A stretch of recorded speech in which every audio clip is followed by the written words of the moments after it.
They even told me, they said, don't save money for college, save it for rehab because you got 2 kids. They told you that? Yeah, they told me that. Recovery Vow is sponsored by Aggressors Adventure, Posey Funeral Directors, and Craig International, among many other sponsors. Thank you for your support.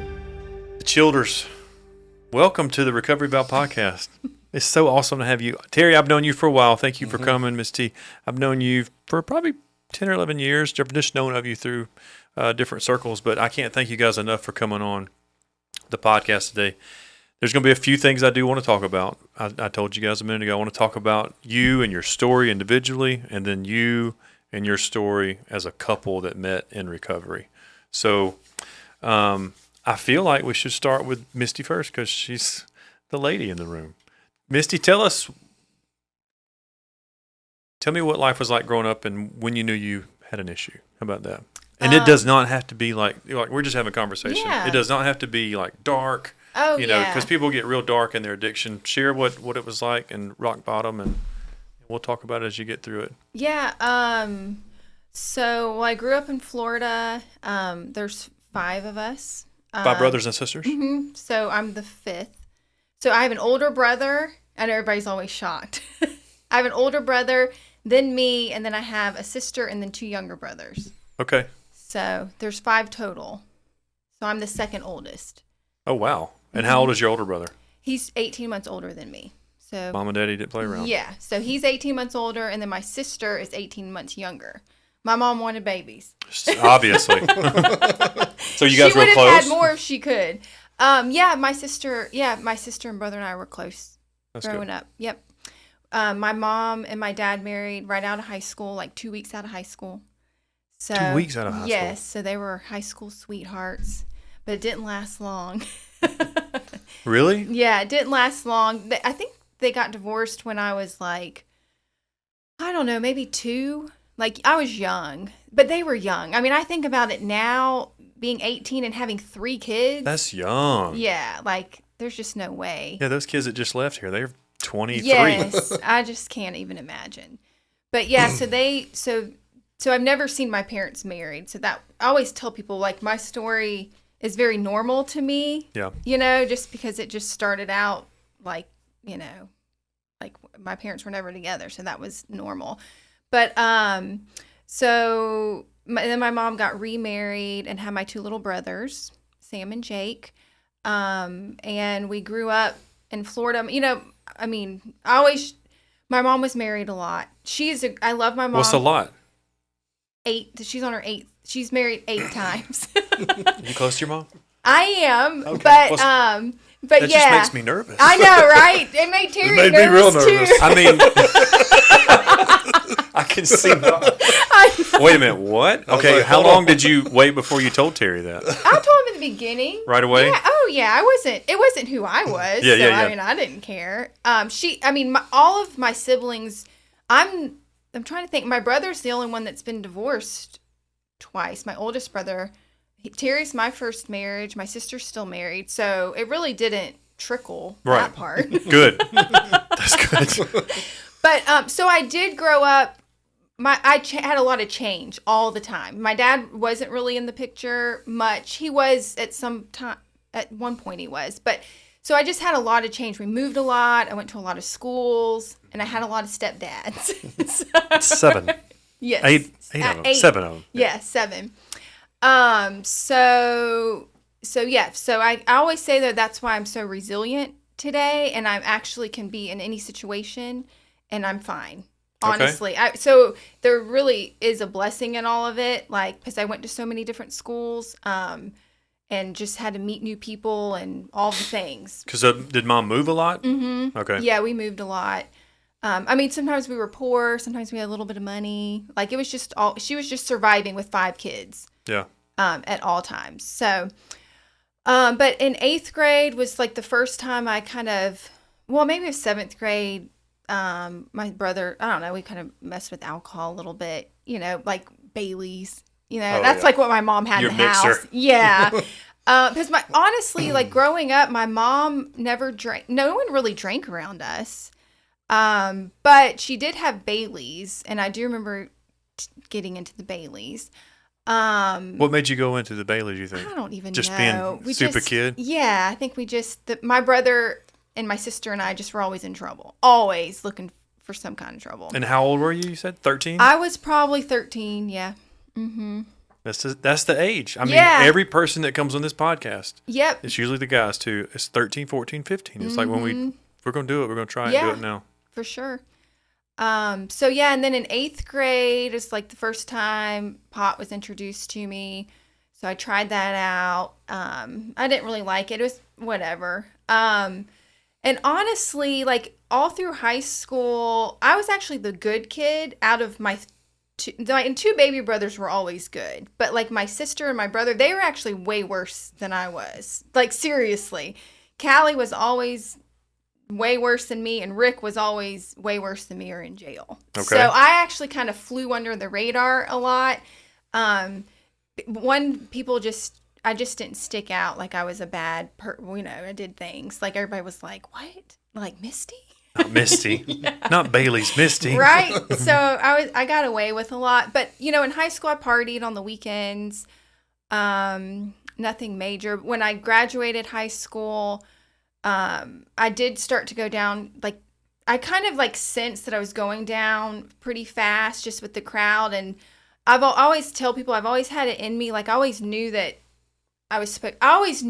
life was supposed to be good for me. Yeah. Like, I always just knew that. Like, I just knew that the Lord was watching over me, and that I always could feel His presence. Like, when I was doing protection. Yeah, like, I just always knew that. So out of high school, when I started hanging out with the, kind of the bad crowd, the worst crowd, I just quit and I joined the Air Force. I was like, You were in the Air Force? Yeah, I was like, I'm going to join the military because I need to get out of this You're area. in Florida. Mm-hmm. Still in Florida. Yeah. So I told my mom. I don't think I ever knew that. Yeah. And we interviewed I was like, well, I need to interview all the branches and figure out which one I need to go in. So we interviewed them all, and I went to the Air Force, and I was a medic for 6 years. So that was great. I lived in California at LA Air Force Base, and it was good, but I partied there. And that's when I got hooked on pain pills. I think it was like my last year. And then again, even in the military, no one knew. Did something happen that put you on pain pills? Well, I did hang out with people. I hung out with people who weren't in the military, and they had lots of money. Okay. So kind of like a lifestyle for them. Yeah, it was more like a lifestyle, but I did cut my finger, and they gave me Vicodin, and I saw how easy it was for me to get it. Like, it was so easy. Yeah, were you talking like a paper cut, or it almost lost a No, paper? I did have stitches. Oh, okay. But here's some Vicodin for that. Right. Slash. I know. I think about it now. It's like that California sober. Yeah, I could go in there and say like it was that time of month, and I could get them to give me hydrocodone for that. What? I'm not joking. Like, that was how easy it was for me and for people to believe me. Like, they believed me. Because I was a good airman. Like, I did everything I was supposed to do. Good medic. Showed up. Yep. I was just like always, Never thought like any of that at any point in that you had like a problem? No, I never really thought I did. And I didn't have any consequences. I mean, my consequences were, I usually ended up doing cocaine on the weekends. And so my consequences were calling my mom, usually Sunday nights, Monday mornings, crying and asking her to pray with me and telling her what I did. Yes. Friday, and I thought I was going to get caught, and have a drug test, which thank God I never did. But I always went through that. Like, I knew it was wrong. I knew I wasn't supposed to be doing it. And so that usually happened once a month. Yeah. I switched to the cocaine because I was told it was a 3-day drug. So I could snort it on Thursday, Right. Friday, Mm-hmm. and it would be out of me by Monday. Yeah. But that's not true Yeah. because I failed the drug test Right. twice. Yeah. I never got drug tested, thank goodness. But I played with that. Yeah. I played with fire all the time. Yeah. Doing that. So I Vicodin was definitely like my go-to, and I never had to pay for anything. Terry always gets like when we talk about it, I was like, baby, I never paid for anything, like nothing. It was just there, and if I had a boyfriend, it was there, like whatever. It was just at the parties, and I never paid for anything. If I did, I probably wouldn't have done it because I wouldn't have had the money. So you were becoming addicted by proxy almost, like just through friends or whatever. Just because I was likable and I had friends and they were like, oh, Misty's here, let's party. Like, okay. So did you ever ask yourself at any point, like, I'm doing this a lot? Like, so when I got out of the military, so I was in for 6 years. uh-huh. And when I got out was when I knew I had a problem because I was doing it on my own.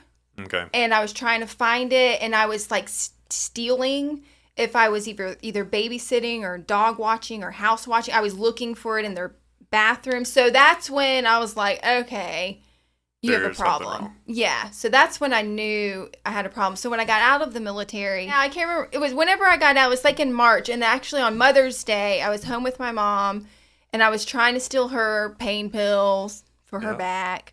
And I did wake up one morning and I just went to her. I was like, I need to go to rehab. Like, I have a problem.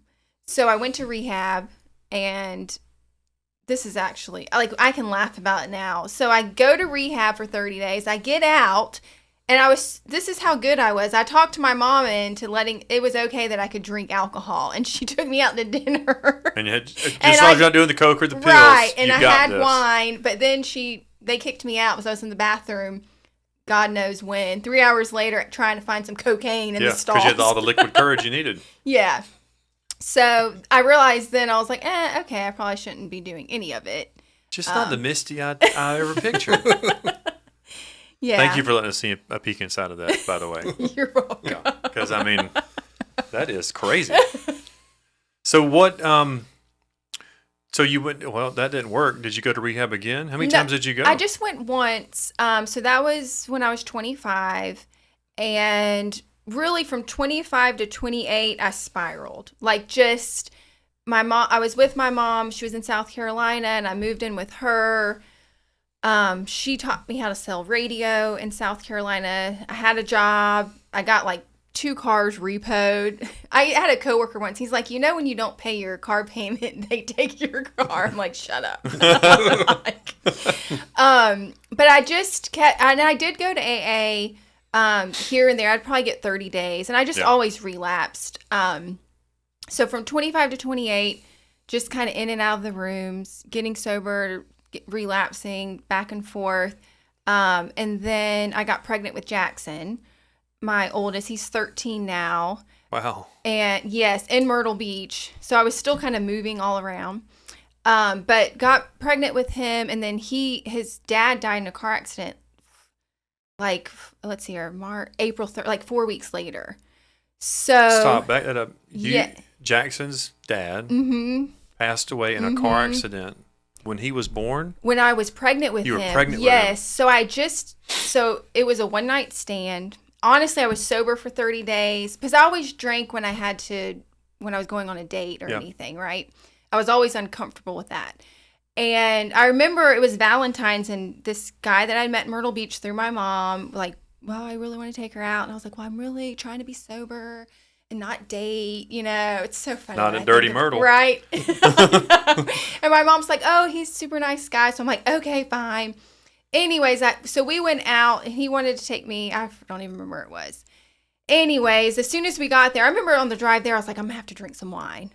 Because I guess in my mind, I just thought I needed to sleep with, like, they're expecting me to sleep with them. And I couldn't do that sober.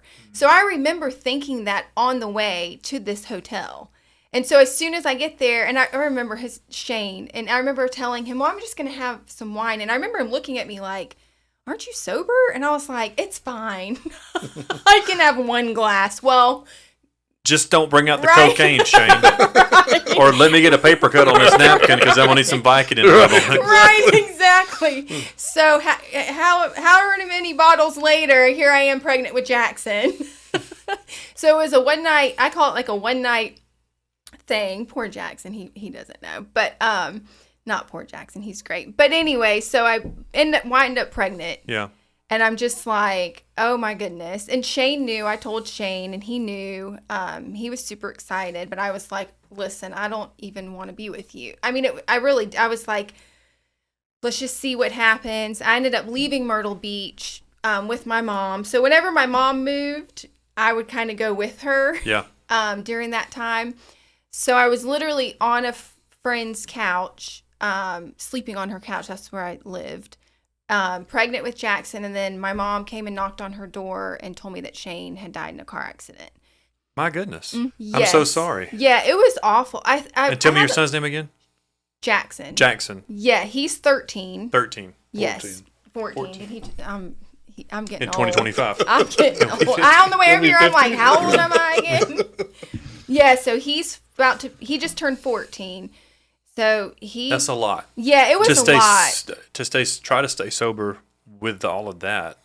Yeah, and for pregnant. sure. Yes. So here I am pregnant. My mom comes and tells me that, and I just felt awful because he wanted to be with me so bad. Like, he just fell in love with me. And I remember the day I left Myrtle Beach, I think I barely even hugged him because I was just like, okay, I'll call you later. I just was like, I don't know if I want all of this. So I think I dealt with a lot of that, just guilt and just kind of like, I'm okay with it now. Obviously, I've worked through it, but it was definitely heartbreaking. And then all of a sudden, my focus just went on this baby I had to take care of.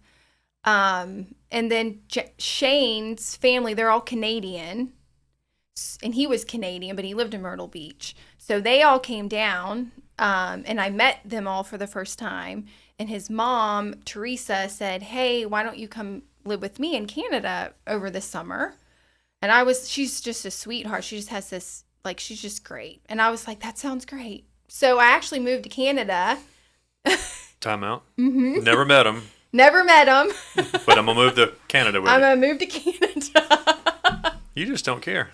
Yeah, I was like, this sounds good. I got some peanut butter and a loaf of bread. I got everything I need.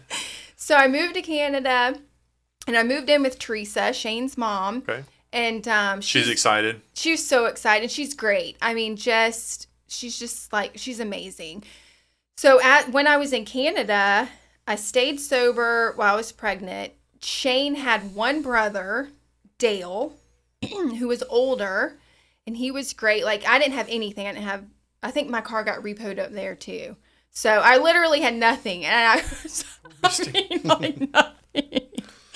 So he would come and take me to the doctor's appointments in Buffalo, New York, and he was just great. Like, he always just checked in. Yeah. Well, when Jackson was about to be born around that time, Dale and I become really good friends, and honestly, I just thought, well, we should just be together and raise Jackson. Like, that was my thinking. And, he's like, okay. So we played house, and Jackson was born.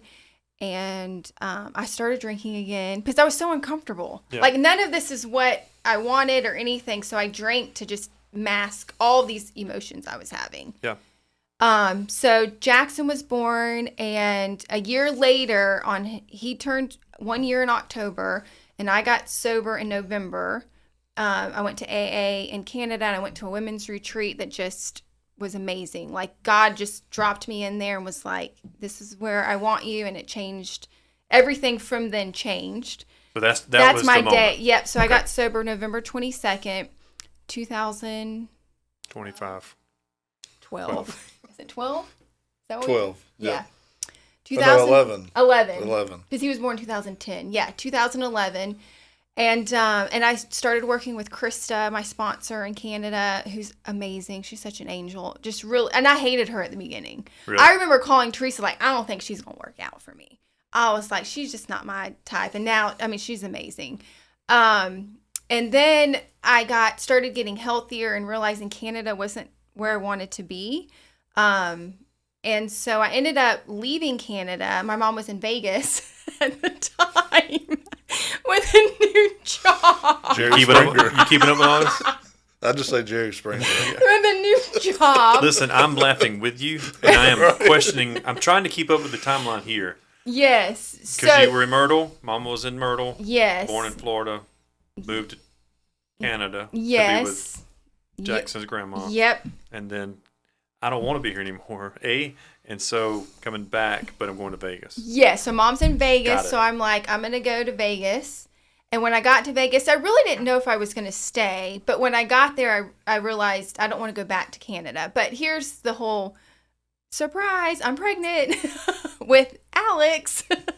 Alex. So Dale's... Shane's brother. Yes, Shane's brother. So we always joke, like, y'all are cousins, but you're brothers. So now I'm pregnant with Alex. Okay. And I have him in Las Vegas. And stay sober and just keep working on my sobriety and just being strong in who I am and what's important for me. All that being said, when Alex was born in October, my mom met someone here in Augusta on a Match, whatever website. Yep, I met somebody on Match before. Yep. My first And wife. I moved here to Augusta with her. So I followed her here. And when I got here, I got a job at iHeart Media. It used to be Clear Channel. And I also was just getting stronger in boundaries and all of the things. Yeah, And I was met like, you when you first moved here. yeah, and I was like, remember that. I got to get out of this house and Yep. have my own house with my family, my boys. And that's what I did. I drove around. Literally, I drove around one day and saw a sign. It was just God. I saw a sign in a yard at a townhouse, and the door was open. It was like for rent or something, and I walked in. Now I have awful credit, no money. Just started my job at iHeart. I might have been there maybe 3 months.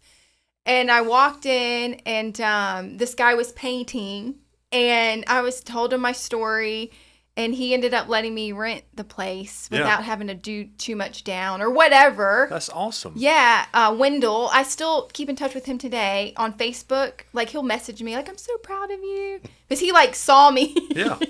But to be a part of your your story. I mean, Yes. you have a story, and for him to be a part of it, that's huge because we need those chances when we're fresh in or even today, you know? Yes, for sure. And I always tell people, like, because I don't like excuse people. People make excuses. I'm like, listen, I drove around.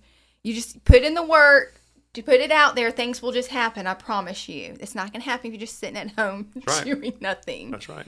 So, but yeah, so Wendell gave me that townhouse to live in. And I'd started going to Gratitude. And that's where I met Terry. I guess I'd been here like 2 years. But I wasn't going to date until Alex was 2. That was my goal. Like, because men were always a part of my story. And not that I was like a hoe. Yeah, no, I get it. But I was always had to be in a relationship. And Yeah. then my whole life and world revolved around that relationship. Yeah. And then I got hurt. I think that's generational understanding, just like we talk about generational bondage to alcohol or drugs. Mm-hmm. Probably just from what you saw. Like, Yeah. if it's not good, move on and just keep on until you find Right. what you want. Yeah, and just looking for that acceptance, just all of the things. So I got stronger of who I was, my relationship with God. Like, everything was just different. And I didn't have to have a man. Not that I didn't have to have a man take care of me. None of that. I wanted to make sure I was whole before I jumped into any relationship. And I had never been single for probably more than a year anyways, my whole life. And sober. And sober, yeah. That's a lot. Yeah. You got to learn a lot about yourself, too, in that first year or two. But, so, I mean, that is a lot. But Yeah. there's no judgment here. I mean, that's your story. I mean, Yeah. if we took everybody's stuff and laid it on this table, I would probably pull mine back or you would pull yours back because if you heard all of mine, it may not be as bad.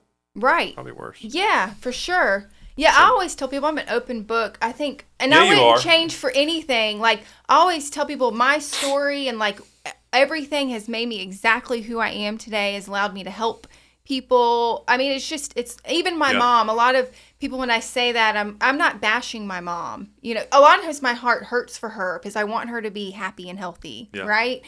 I mean, she's been by my side through everything. Yeah. You know, it doesn't mean she was always the healthiest, but she's been by my side through everything. She's never turned her back on me. So, you know, I just didn't take relationship advice from her after I got. I think you're okay there too. Right. Now, Misty, can I ask you how long have you got in sobriety now? 13 years. Congratulations. Yeah. So my Congratulations. boys have never seen me drunk or high or smoking cigarettes, which That's is good. amazing. Yeah, it's so Did you good. smoke cigarettes at I one point? did. Okay. That was another thing. People were like, "You smoke?" Like everybody thought I was just this. Yeah. I'm like, yeah, I smoke California cigarettes. girl. Mr. Terry, you gonna follow that? I think we're done, right? Like, dang. No, I love Terry Childers. I've known Terry for, when I first got into, this community in Augusta, you and I met, and we've crossed paths several times, and even the young adults that were on here just a minute ago, I was like, yes, that's Terry. So, I know Terry. So, man, I can't thank you enough for coming on and just sharing. But before we go into what life is like for you guys being married in recovery, tell us a little bit about your story. Okay. All right. Well, I'm also have a bunch of siblings. I'm the oldest of 5. You put all these dates on a calendar for like Christmas? My mom does that. Your mama She does? makes me a calendar. Now, my parents were only married once. My dad passed away in 2013. But Wait a minute, your dad, and you told me something one time about your dad. He was a catcher or a pitcher in the ball? He was a catcher. He played a long time in the minor leagues, and he coached in college after he was done playing. And he was also in the military, so he got to the military during Vietnam, and like a lot of guys did back then. But he loved the military. Really? So he stayed in the National Guard for over 20 years. He was on active duty several times, especially during the Gulf War, the first Gulf War. So as the oldest, I was kind of thrown into more of a parental role from my other siblings. Gotcha. Which was great, God bless my mom. She had 4 sons and then a baby girl. Yeah. So it was pretty. How old are you, and how old's the youngest? What's so the there's age 12 difference? years difference between me and my sister. Gotcha. And then there's 13 years between me and Misty. Okay. So Nothing wrong with that. I'm older than my wife. okay. Yeah. Okay.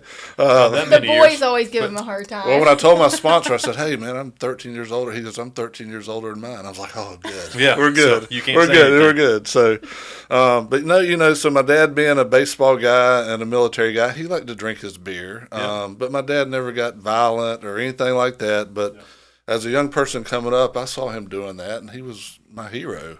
Yeah. And I said, that's what ball players do. They play hard on the field. They play, hard off. And I kind of had that.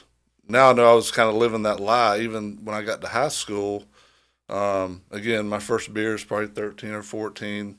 Immediately liked it. Mm-hmm. Immediately was getting drunk right off the rip. And but I had a very successful career in high school, academically, athletically. I got a scholarship at the University of Georgia. And, that's because you're local here. Yeah, I went to Westside High School. Okay. We won the state championship my last 2 years there. Go to UGA. We won the national championship my sophomore year. I was a catcher as well, like Dad. And met my first wife in Athens. But, I thought after my baseball career was over, which I did have a brief minor league career after Georgia, I thought, man, I'll grow up, I put some of these childish things away. And, of course, we know with alcoholism that just doesn't happen without some kind of type of intervention. Grow out of it or something. You think we'll grow out of it, So I thought that would happen. But, again, I got a job. I worked for a carpet manufacturer out of Dalton, Georgia, and my territory was South Carolina and Augusta. So I get to go to Myrtle Beach. I get to go to Savannah. I get to go to Charleston. So for an alcoholic, those are great places, to go visit. And so my alcoholism just kept progressing. And in the meantime, we had 2 children, Austin and Kayla, and they're 6 years apart. And then at some point, my first wife was on a lot of pain pills for female issues. And it got to the point where I had some sports injuries, so I ended up taking some of her pills. And, man, the last few years before I got sober was just a terrible time. Drinking pills. Unlike her, I spent a fortune on pain pills. I'm talking about 401k, going to, wealthy grandmother, getting money from her, friends. It was a terrible time, and it got to the point where everyone knew, she's my ex-wife now, obviously, that she had a problem, and I could hide out and just say, kind of point the finger at her, but I was just as bad. And it got to the point where we were, injecting Oxycontin. I mean, it was terrible. Like melting it down? Yeah. On a spoon or something? Yeah, absolutely. Just like heroin. I mean, there's really goodness. no difference. So yeah, it got to that point, and then things just kind of got to a head, and actually 2 of my younger brothers also played professional baseball, and when they'd be gone all summer, they'd come home in the fall, and it was in October of 2005. They came to visit me, and they're just like, "What is going on in this house? Like, you've lost 40 or 50 pounds since we've seen you last. It's just so chaotic in this home." And I told them some BS story that lasted for a little while, but at some point, a few weeks later, I just called her family, my family, and I'm like, "Y'all need to get her some help." So everybody was, scrambling to try to get her help. Did they have any idea about you? I mean, No, outside of what your brother saw, but I mean. No, I mean, everybody knew I liked to drink beer. They had no idea I was doing all these drugs and everything like that. Because again, the focus was still a lot on her, and I took advantage of that. I mean, honestly, I did.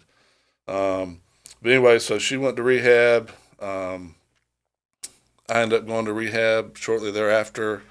And it's funny because we both went to the same treatment center in Navarre, Florida. Yeah. Just not at the same time. Not at the same time. That was another thing. It was like, wow. Would that have been crazy? That would have been crazy. Didn't I see you in the room that time? Like 14 years ago?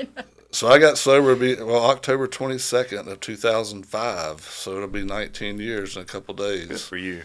And, I've been a one-chip wonder. When I got to the treatment center, they were like, "Oh, you got kids and, your wife, y'all both addicts." They're like, "That's not good." I mean, your kids have the gene. And so for me early on, that was my motivation, man. I got to get sober for these kids. I mean, at the time, Austin was 9, Kayla was 3. And, I wasn't sure if my ex-wife was ever going to get it. And I said, I just felt that responsibility, like, man, you got to get sober and stay sober. So I knew nothing about addiction. I mean, I learned so much in that treatment center.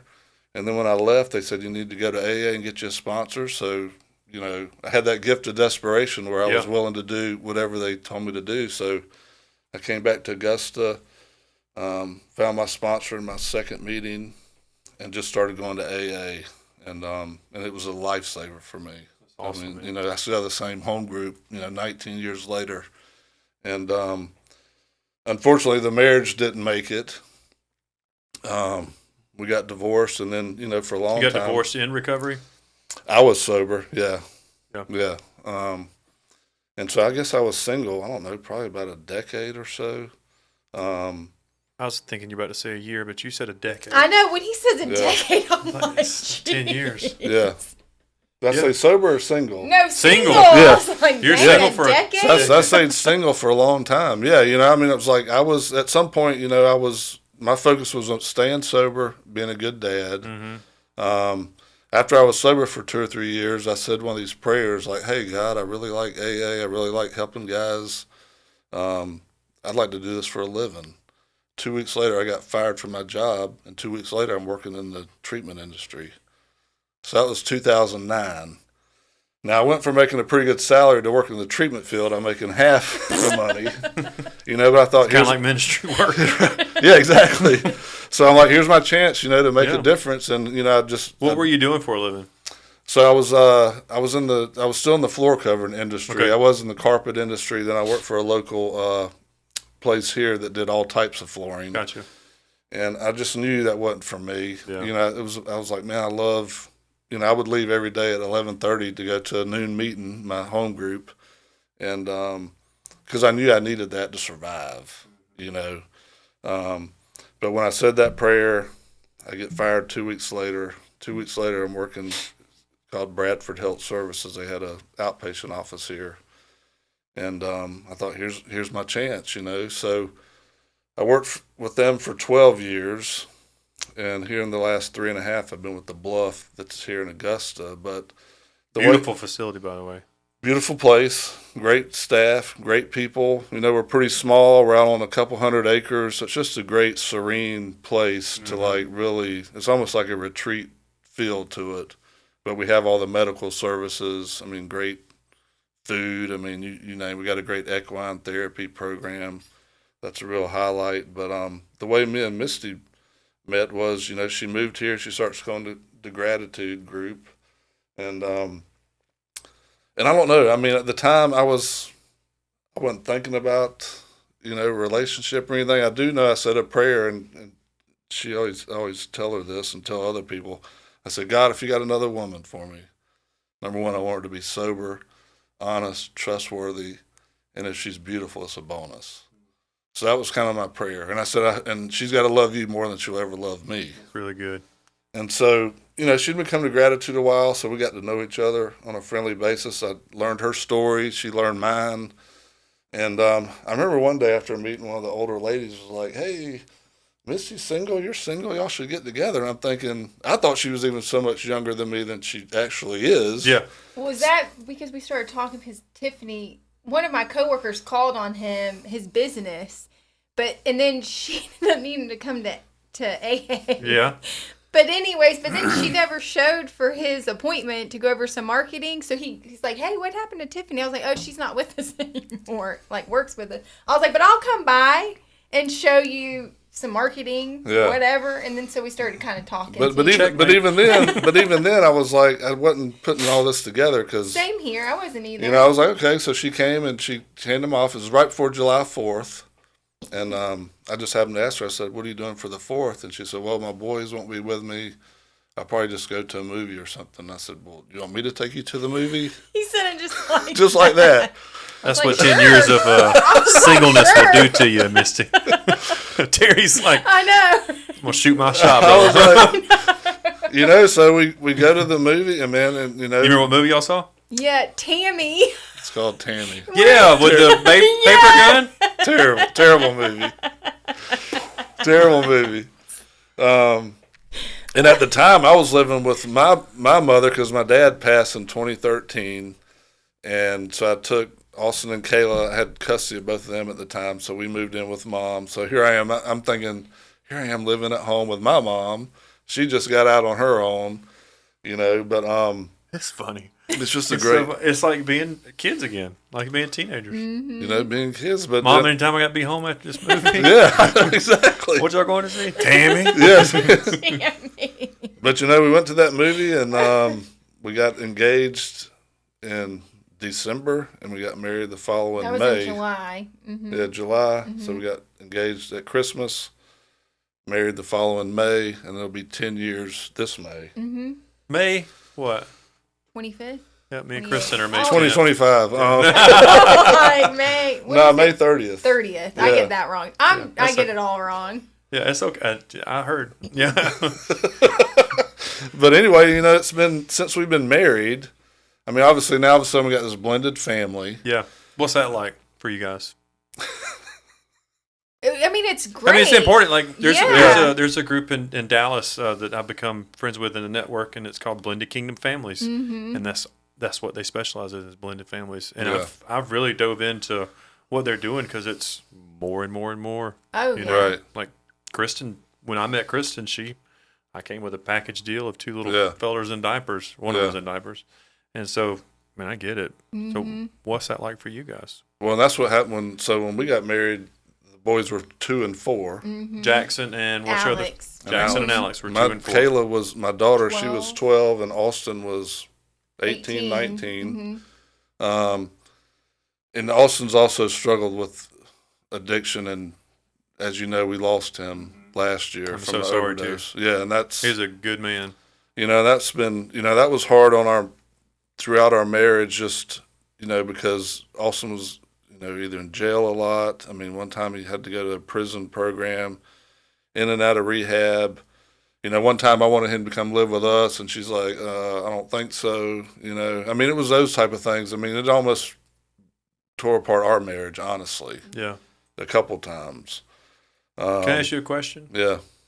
Do you feel like you went that when you said you were single for a decade? Do you feel like you were that decade because you were guarding your heart, or because of you just maybe guarding Austin?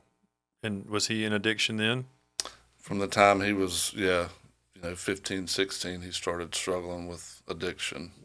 Because it's hard on couples, for if I've had parents on here that, matter of fact, there's a young man coming on after you guys. His parents have been on this podcast, and they talked about how it was hard on their relationship, as hard as they allowed it to be, and so they had to find the balance in that gray area of being good parents and then enabling. Oh yeah, that makes sense. Oh yeah. But I kind of was just asking that because I didn't know if you were just guarding your heart, because you could meet somebody, but then it would just be, hey, I come with this package. It's probably a little bit of both. I mean, I was real involved with work, going to meetings. I thought that was kind of my purpose now, is to help people get sober, stay sober. I mean, I wasn't making a whole lot of money, so I'm like, the whole relationship with a woman's kind of on the back burner. Yeah. I mean, honestly, that's how I felt. For at least a decade. Yeah, I mean, and I was happy. I mean, once Austin started struggling, because again, at the rehab, they even told me, they said, don't save money for college, save it for rehab because you got 2 kids. They told you that? Yeah, they told me that. How'd that make you feel? Oh man, it made me furious at first. No. And also the counselor told me, she said, Terry, you only have to change one thing. I said, what's that? She said, everything. I'll never forget that because, man, you talk about everything changing. Everything has changed from that time. And so early on, I would talk to Austin and Kayla like, hey, I mean, we have such addiction on both sides of our family. I hate to tell you that. That's just the facts.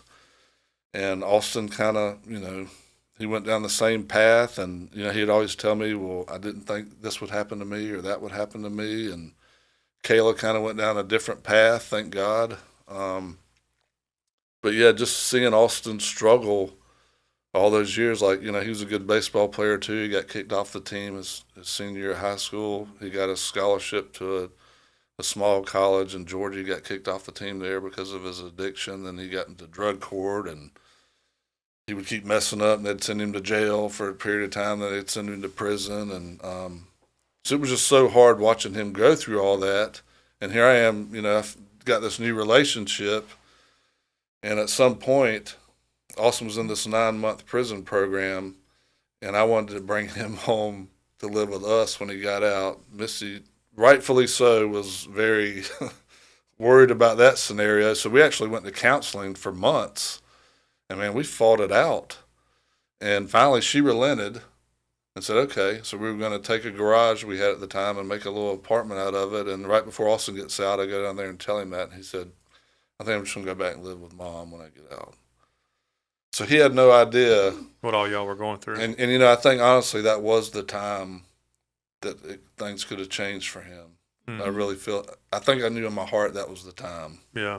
But anyway, Missy was always very supportive of that, but then she was a lot better on the enabling part and all too. I mean, I thought, this is my son. I want to do this. And she's like, we got 2 little boys here, and you got your daughter that's, just started high school. We're going to bring an addict in here, you know. So I know looking back on it, it's tough decisions. It wasn't a good idea. But that was a tough decision, and honestly, Austin went to all the treatment centers I worked at. I mean, I had such a network of people that reached out to him that were there for him. And, about a week before he passed away, we had a really good conversation on the phone for about an hour.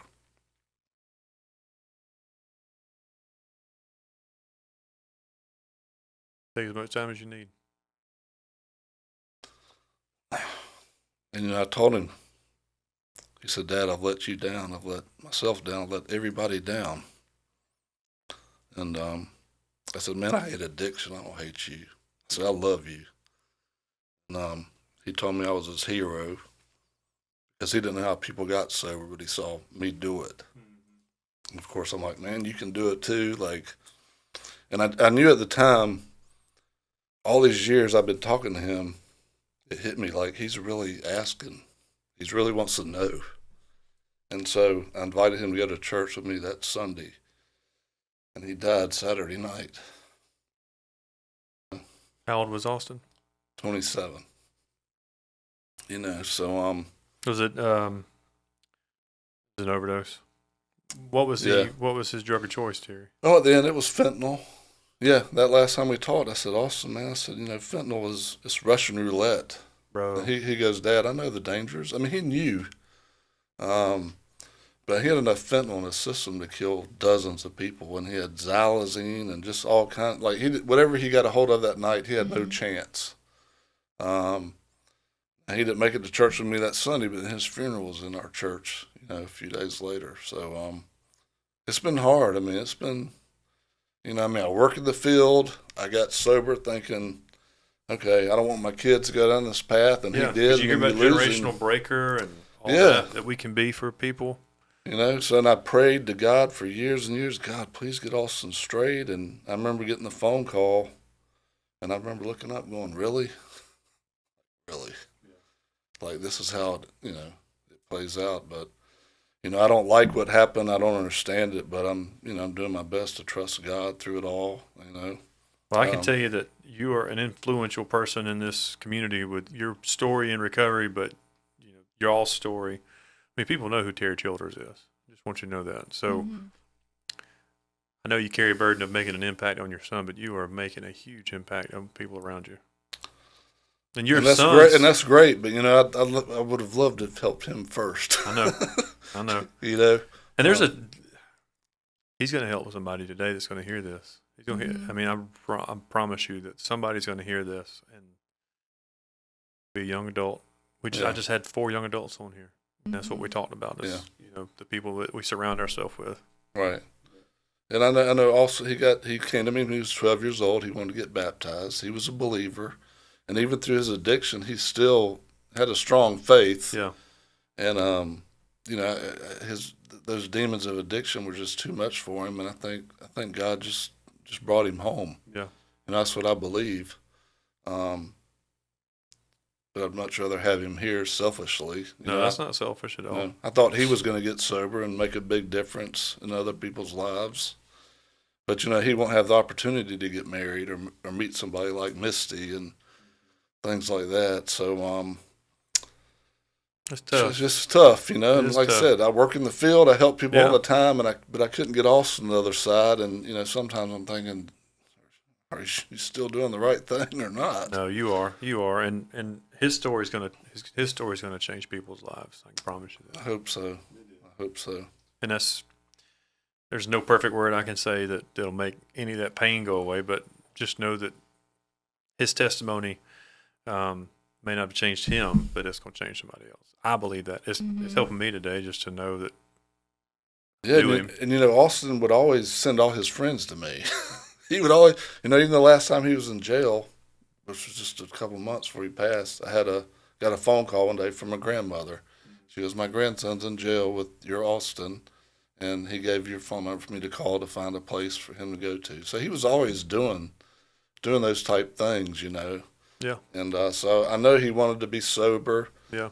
I know he wanted to have, find freedom on this side, and just unfortunately, that's not the way all this plays out. And I knew in my head, when I hear him saying I'm using fentanyl, I'm like, oh my gosh. But in my heart, I was like, nope, God's gonna get him through this, So I'm still struggling with that some. I mean, to be totally honest. I think you will for the rest of your life. I'm sure I will. Now her 2 boys, we talked to them about it. They met Austin, though they weren't around him a whole lot. But it may be a thing that we can talk to them more about because they're about to be teenagers. They're hitting that 13-year-old mark. They actually wear sweatshirts that say like sober is cool and all this stuff. Really? Like, oh yeah, like they know. Like when someone's vaping, they're vaping. I'm like, yeah, that's right. Don't be doing that.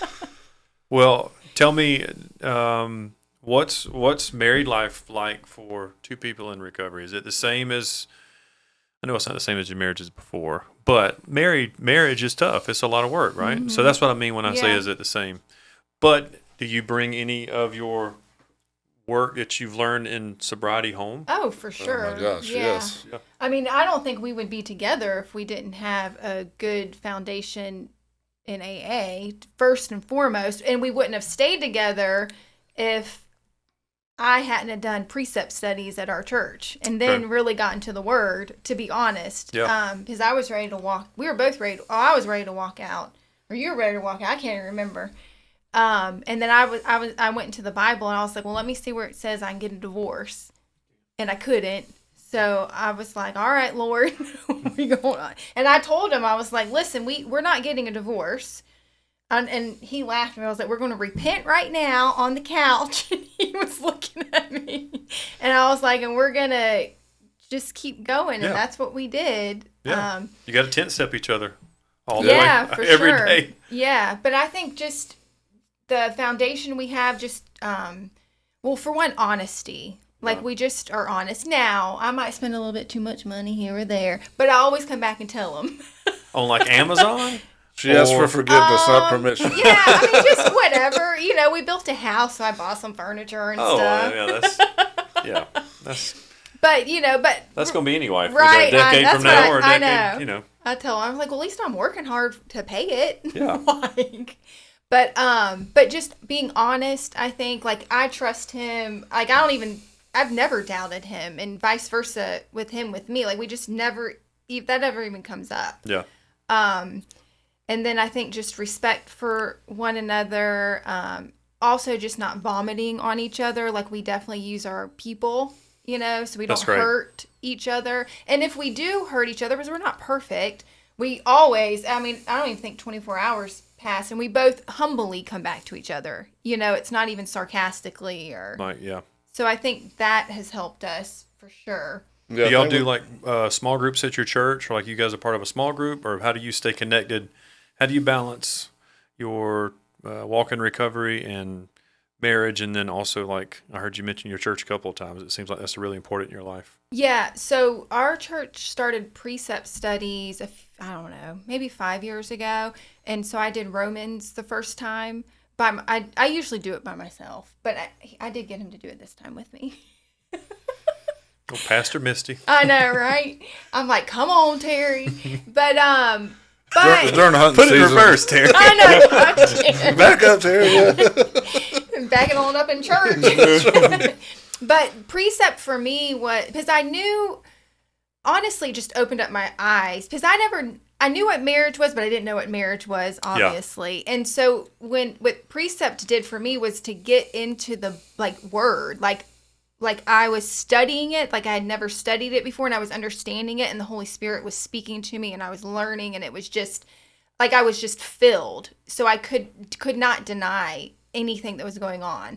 So that helped my marriage, because it just helped me grow more, know more, want more, a better marriage, and learn more. Yeah. And that, when I learned more about what marriage was, it helped me be a better wife and a better partner and all of those things. So for me, my church family, or just understanding the word, I can't really even explain it. It's almost like I know, so I can't deny it. It's almost like if the Lord tells you something and you turn your back, I don't want to be that person. Yeah. So I just listen and understand, and it's really helped me understand marriage, like 100% of what a marriage is supposed to be under God. That's amazing. Yeah. Especially, like, and I'm not picking on your mom, but to come from the influence of, she's on husband number 8. Yes. That's not a bad thing.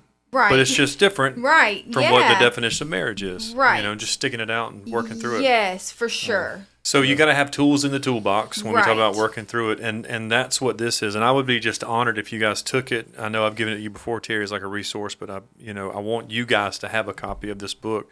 It's Marriage After Addiction. I wrote it with a team at Exo Marriage in Dallas, and it's so practical. Like, when I got out of treatment, my wife and I, we did separate, and it was because of kind of the same thing. She was my buddy in that, and then when I decided to become a different person,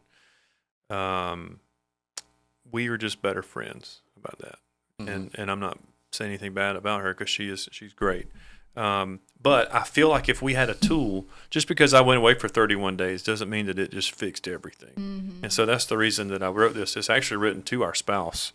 But you guys are the really cool thing about you is you're both in recovery. And so we don't see that a lot.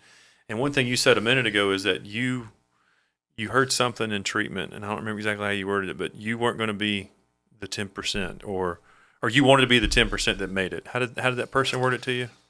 Well, I remember there was about 80 people in the room, and they said 6 of y'all stand up, and they said that's how many of y'all are going to be sober after a year. And I said, well, I'm going to be one of them. I said the same thing. Yeah. Like, I wanted to be the one that made it. Yeah. One chip wonder. That's what you said. One chip wonder. Yeah. I was a one chip wonder. Yeah. Still am, luckily enough, and just celebrated 14 years. But I wanted that and I'm not supposed to want it for my kids, but when I was in treatment, I thought about them all the time. That's the same here. And that was a big motivation for me once I could learn more about those 12 steps, learn more about recovery. Mm-hmm. And then I became on fire about it. Then you want to help other people get there too. Because you see how much our life's changed in 19 years, 13 years, oh, for 14 years. It's like, you got to have this. And if you just get a chance at it, and that's the whole reason I started this. It's just it's a small little platform for people to come on and hear Terry Misty's story. And there may be another couple. I can tell you there's going to be another couple that hears it, and they may want to connect with you. So be ready for that. They may want to know more about Bluff. Okay. And they may want some media on iHeart. So I do. I need that. But I do want to say, I mean, I can't thank you both enough for coming on and just being so transparent and being so vulnerable in your stories and in your marriage. But yeah, I just want to say thank you so much for coming on the podcast, and I really have enjoyed having you. Yeah, thanks for having us. Yeah, for sure. Anytime. Hey, thanks for tuning in today's episode of Recovery Vow Podcast. I really hope you enjoyed today's episode. If you would like to connect with us, you can connect with us through email at recoveryvow@gmail.com, our website, recoveryvow.com, or you can find us on our different social media platforms, Instagram, TikTok, and Facebook. But we would love for you to go to YouTube and subscribe to our channel. If you would like to pre-order a copy of my book, Marriage After Addiction, Take Back Your Life Together, you can do that through the store at exomarriage.com, or you'll see a link on any of our social media platforms. I look forward to seeing you again very soon. I hope you enjoyed today's episode. Recovery Vow Podcast is brought to you by Goldneck, Newsom Electric, S&S Supplies, Carpet Cleaning Pros of Augusta, Rhett Walker, Atlas Health and Wellness, Norval Fixture and Equipment, Augusta Lawn and Turf, Augusta Dream Center, Bagwell Insurance, Sally Kohler Photography, Burroughs Elijah, Attorney at Law, Communigraphics, Kendra Neal Studio, Kendrick Paint and Body, Coleman Construction, Augusta Magazine, Corbin Jones State Farm, Game Changers, Tree Guys with Ties, Penn Roofing, Aggressors Adventure, Posey Funeral Directors, Craig International. And I want to say thanks to everyone else who's contributed to the Recovery Vow podcast. We couldn't do this without you.